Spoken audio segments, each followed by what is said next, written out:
Good day, everyone. Thank you for taking the time to watch this video. We are Campus Express team, and my name is Bowen. There are my team members. In this video, I will give you a brief introduction about my project.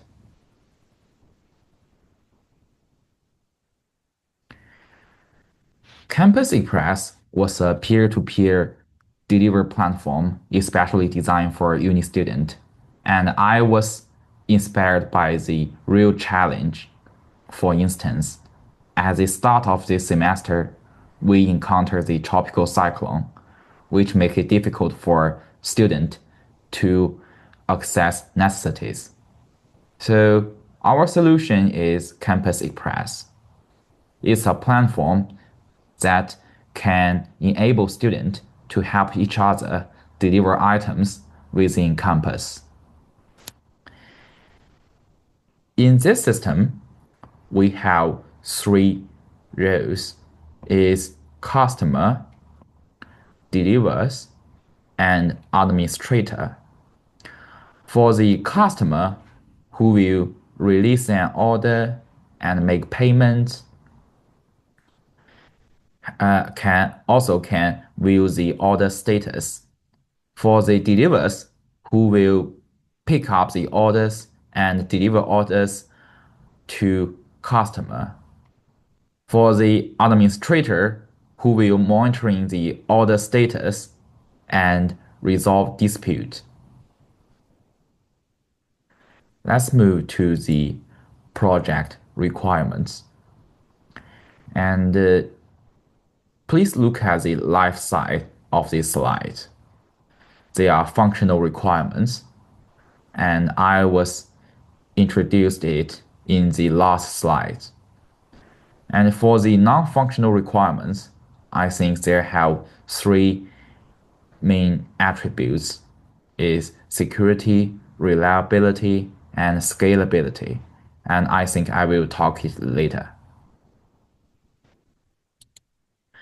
In this project, we make some adjustment beyond the initial scope because when we developing this software, we think we should place a great emphasis on security.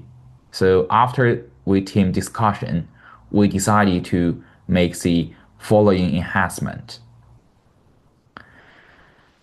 For instance, is GWT-based authentication, input validation, and CQ injection protection, and backend request filter. In this part, I will show you the functional requirements. At first, I will log in as a customer. I input the account and numbers and to do the verification and log in. And this is the customer. And you can place an order and choose 4 of them randomly and add them to the cart. And in the cart, you can place the order and input the store. For instance, I want to buy them from Coast to Wong and to deliver it to the UQ Lake and next. And then I will pay by my credit card. And in these pages, I will input my email address. For instance, I use a fake email address, input my card number, and this is a fake card number as well. This is the month and date, and this is CVC, and this is the fake name. For instance, it's Tom.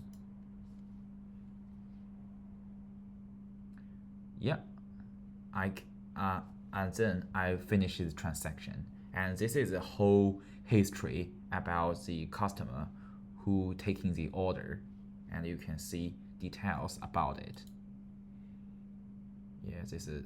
You can see the detail about it. And I will log out.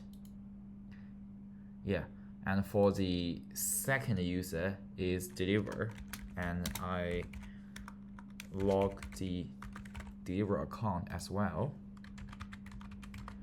Verification, login, and this is the dashboard for the delivers. And this is in this table, and they are all the orders. You can pick up them randomly. For instance, you pick up this from the store was UQ library and send them to the tool and accept this one. Yeah, you can see order accepted. And move to the pending orders. Yeah, uh, yeah, for the UQ library to tool and these orders, you will get them. You will buy the items and deliver the items to the users, and then you will finish these orders, right? And so in this process, you will change the status of these orders for purchasing, delivering, and complete. So yeah, I changed them into complete, and you can see status update successfully. And these are the complete orders. There has some history about, and I will log out. Yeah, it's the same. We log in as a administrator. I will verification, login. Oh, sorry, the password has something wrong.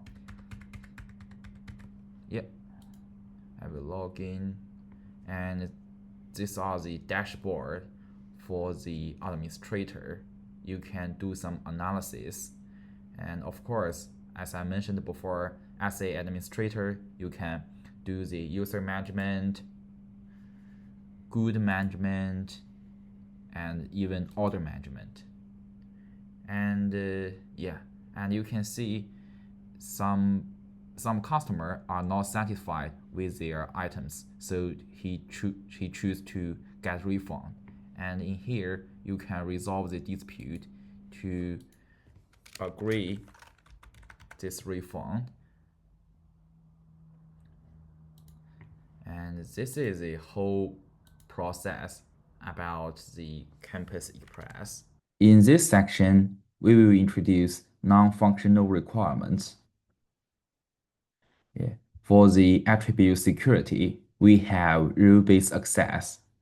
The users can only see the pages and actions relevant to their role.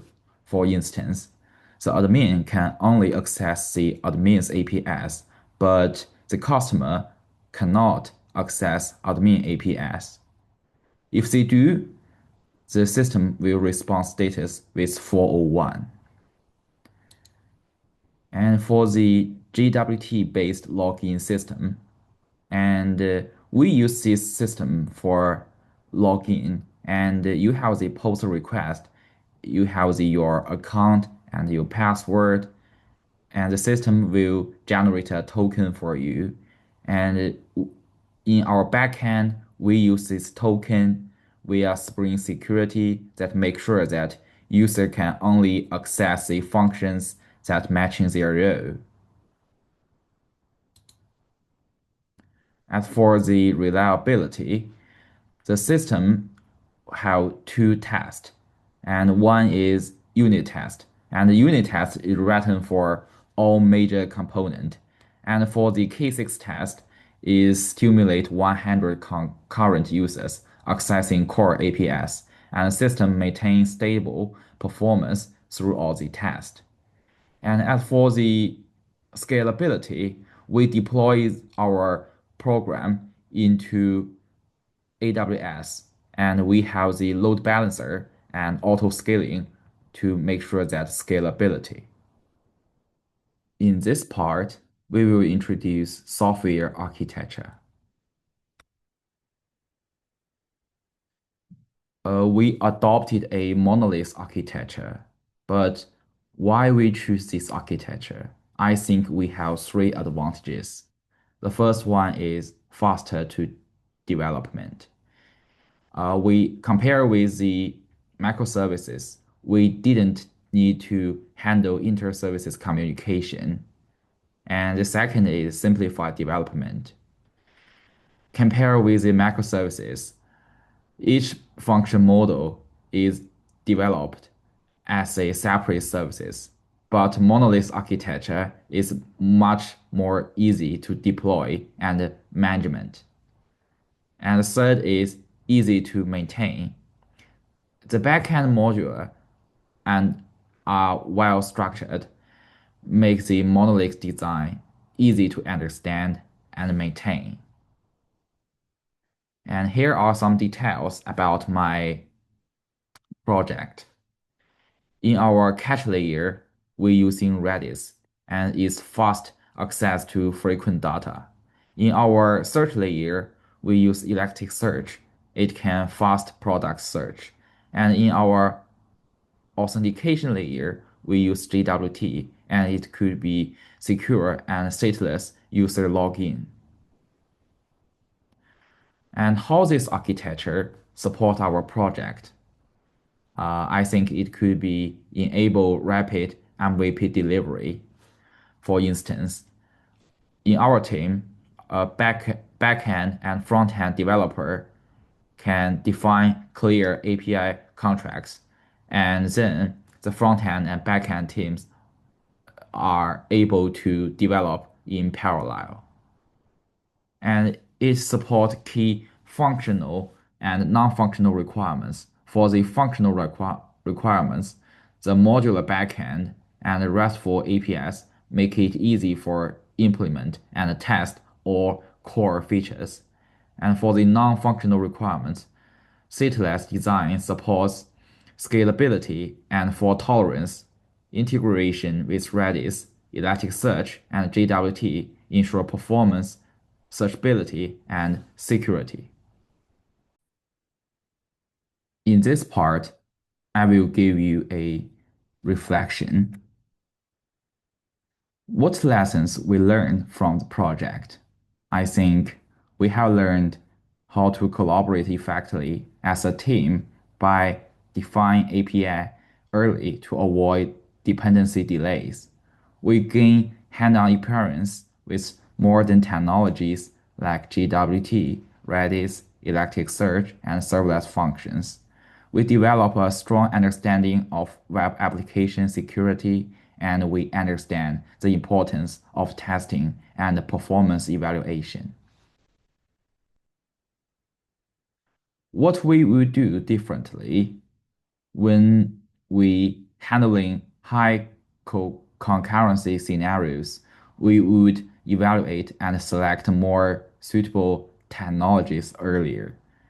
And we use a standardized API response format from the beginning to reduce front-end and back-end integration issues, and integrate automatic test and CI/CD pipeline earlier in the process so that can catch issues quickly and improve our code quality and improve error handling and user feedback, especially for failed API calls or edge cases. How it impact future design. In future project, we would considering move to a microservices architecture if system grows in complexity, and we would design for monitoring and logging from day one to help debugging and maintenance. We would deploy our project cloud-first development strategies and automate routine infrastructure tasks. And this is whole of my project. Thank you for taking your time